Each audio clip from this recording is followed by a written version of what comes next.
Hi dear friends, in this video we will talk about writing task 1, but before you start watching this video, make sure that you have subscribed to this channel to get more information about IELTS and general English. Well, today we will talk about writing task 1, but to be precise, we will talk about only comparison charts. As you know, writing task 1 charts can be divided into two main groups, chain charts and comparison charts.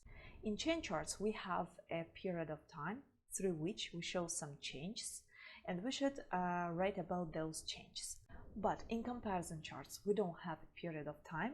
We have just one or two periods, 2 years, let's say, and we should compare the data given in those charts in those periods of time. So the vocabulary of comparison charts is different from that of chain charts. Let's start from the first verbs that you can use in your comparison charts. They are comprise, make up, constitute, and is composed of. Mostly is composed of is used in a passive form.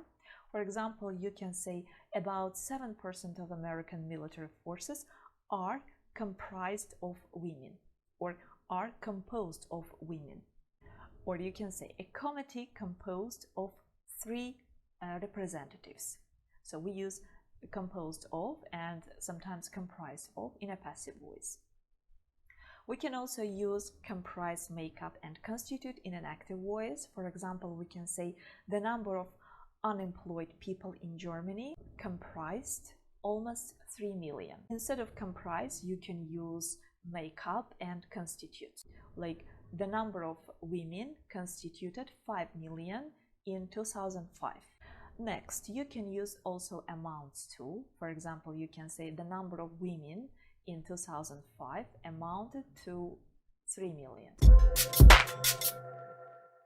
Next, you can show some differences by some expressions like twice as much as or twice as many as. Instead of twice, you can use 3 times. For example, you can say the number of educated people in Germany is twice as many as in England.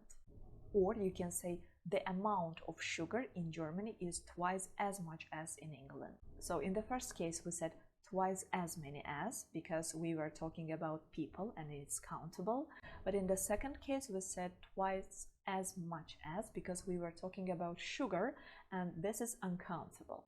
Then you can use the words like percentage and proportion. What's the difference between them? If you are given data in persons, you can use percentage. Proportion is mostly used with fractions like 1/3, 2/3, half, quarter, and so on. For example, you can say the percentage of unemployed people is lower than employed ones. Here, pay attention to the word once. Why have we used once? Because we don't want to repeat the word people. And in order not to repeat it, we can use once. Instead of people, we say once. Like the percentage of unemployed people is lower than employed ones. With proportion, we can say the proportion of educated people was 1/3 of all people. Again, pay attention to one and once. We use one to substitute countable singular nouns and once to substitute plural nouns. Sometimes to substitute nouns, we can use pronouns like that and those. With that, again, we use a singular noun to substitute singular nouns, and with those, we use plural noun. For example, you can say people aged 65 consumed less energy than those aged 35. So here, instead of people, we can use those. We can also say the amount of fossil fuels consumed by Europe was higher, by people in Europe, was higher than that of renewable energy in 2018. So here we say than that of renewable energy because we substitute the word amount in order not to use this word again.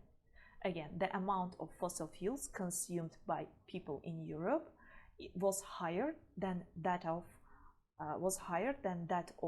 renewable sources in 2018. Remember that we don't use any words like increase, decrease, because we don't have any changes. We should just compare. And you can use the word overtake. For example, actual overtake is used in chain charts. For example, you can say the amount of energy consumed in 2018 overtook that of in 2017. But you can use it in comparison charts. For example, in a sentence like this, the number of men overtook that of women in engineering, 10 million and 9 million respectively or accordingly. So don't forget that here we say that the number of men in engineering overtook that of women in all in engineering. So I show that it was higher.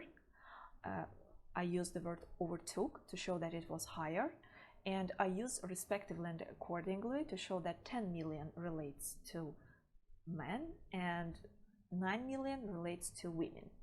After them I use respectively or accordingly.